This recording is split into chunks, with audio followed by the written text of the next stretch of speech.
She was minutes away from walking down the aisle. The dress was perfect. The flowers, stunning. The guests already seated. Then her phone buzzed. One final notification. It was a video. Grainy, shaky, but unmistakably real. Her fiancé and her maid of honor together in a hotel room. Her stomach dropped like glass shattering on a tiled floor. This wasn't just betrayal, it was premeditated humiliation. And in that moment, everything inside her turned cold. She didn't cry. She didn't scream. She just stared. Then she whispered to herself, "Don't cancel. Walk." Yeah. She needed a plan, not an escape. The world expected a wedding. She'd give them a show. While the bridesmaids toasted with champagne, she slipped the video onto a flash drive. No one noticed her silence, just the elegance of her smile. Her maid of honor leaned in with fake warmth. The same woman from the video. "Nervous?" she asked. The audacity was almost laughable. "Just excited," the bride replied, hiding fire behind her eyes. Every second was a blade. But she kept her hands steady. If they thought she'd fall apart, they chose the wrong bride. Today wouldn't be a wedding. It would be a reckoning. The music swelled. The doors opened. All eyes turned to her. She walked slowly, every step laced with quiet defiance. Her groom stood at the altar, beaming like nothing had happened. She could see it now, how fake that smile looked under the lights. Her heart didn't race. It marched. Halfway down the aisle, she spotted the maid of honor. Eyes twitching, lips tight. They both knew what was coming. Only one of them was ready. With every step, her anger turned into resolve. She passed her father, her mother, the friends who believed in love. And as she reached the altar, she whispered, "Play the video when I say the word." "Nya." The groom took her hands, grinning like the king of his own fairy tale. He had no idea the story was about to flip on him. "You look breathtaking," he whispered. She didn't blink. The officiant began. Generic words about love and commitment. She barely heard it. Her heart was counting beats, not blessings. The maid of honor stood to the side, fidgeting, her fake smile slipping. And still, the groom acted like he owned the moment. He thought he got away with it. That was his biggest mistake. She waited, breath steady, watching his ego inflate. Then the officiant turned to her. "Your vows?" She took the mic, but not for vows. Instead, she said, "Before I say mine, I want to share something special." A murmur ran through the pews. The groom smiled, confused. She nodded to her cousin in the back. The projector flickered on. "Marriage is about honesty," she said, her voice calm and razor sharp. Then the screen lit up. A hotel room. A man and woman, kissing. Gasps exploded across the chapel. Some guests stood up. One woman dropped her bouquet.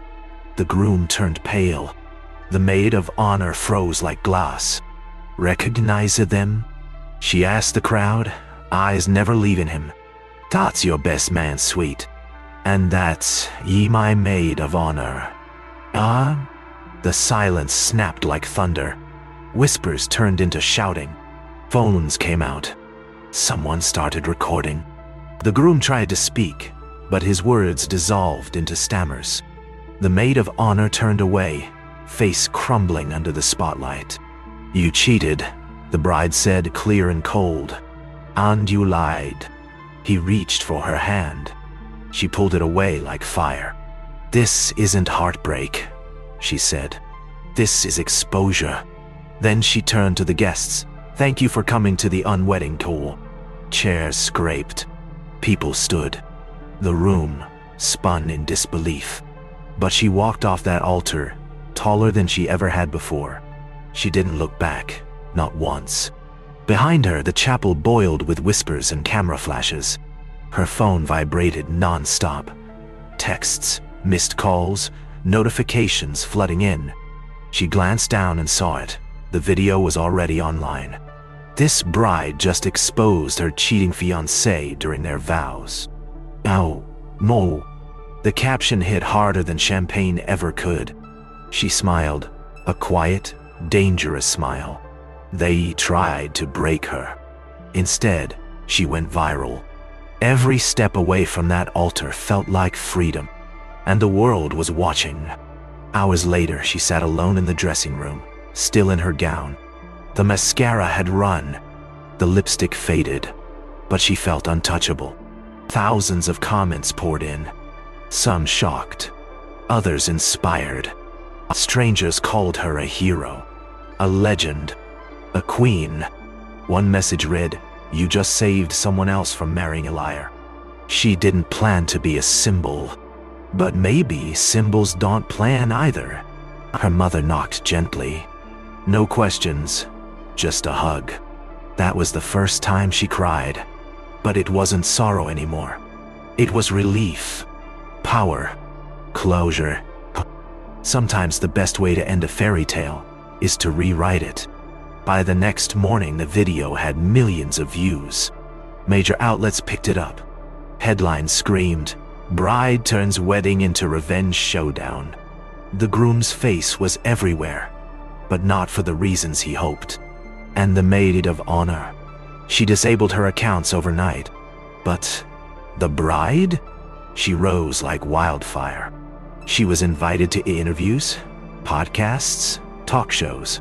She didn't want fame, but she wasn't hiding either. This wasn't just her story anymore. It was a movement. A message to every woman told to just stay quiet. She didn't stay quiet. She roared, and the world heard her. She sat under the studio lights, nerves pulsing but posture strong. The host smiled. "You've become an icon overnight.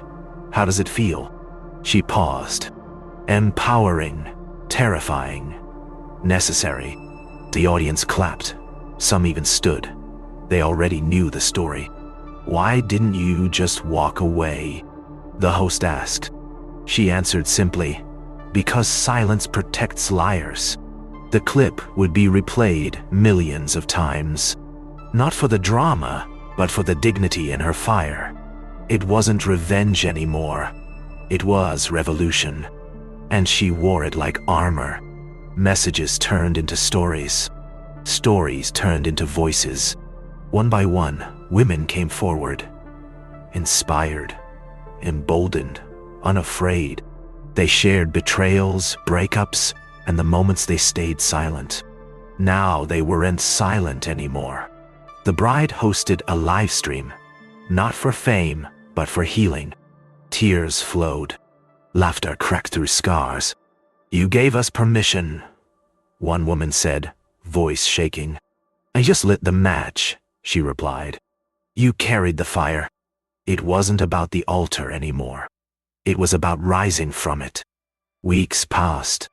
The headlines faded, but her peace grew louder. She chose a cafe far from the noise, somewhere nobody knew her name. She brought no camera, no mic, just a pen and blank page. For once, she wasn't performing.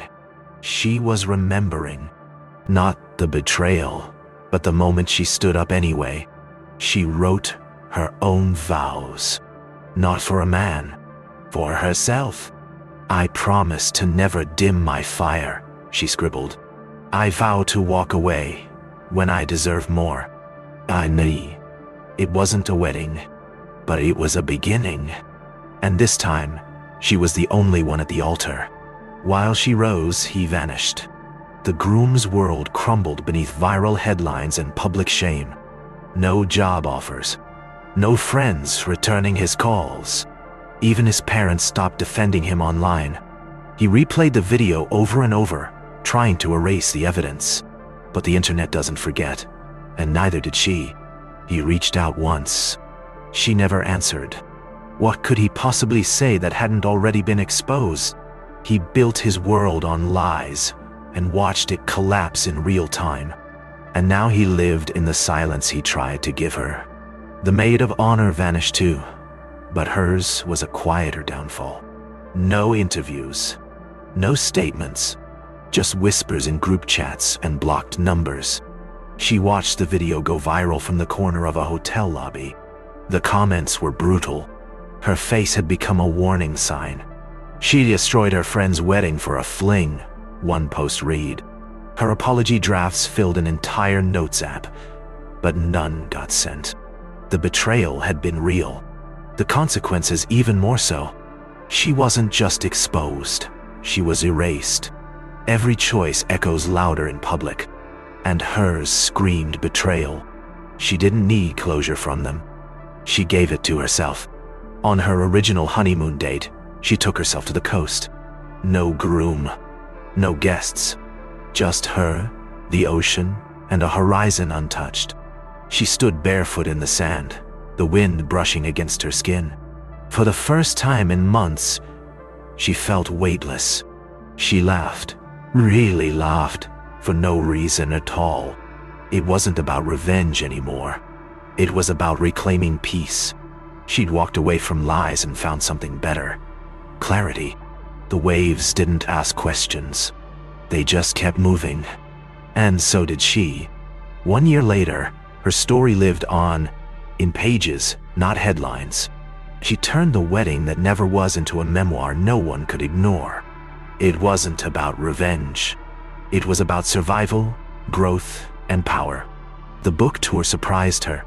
Lines around the block. People crying in gratitude. "You gave me permission to leave," one reader whispered. She nodded, holding her hand. No one has to stay in silence. Signing her name never felt so personal. She didn't just tell her story. She gave others the courage to write theirs. Not every tragedy ends in tears. Sometimes it ends in applause. Life became smaller, quieter, but richer than ever.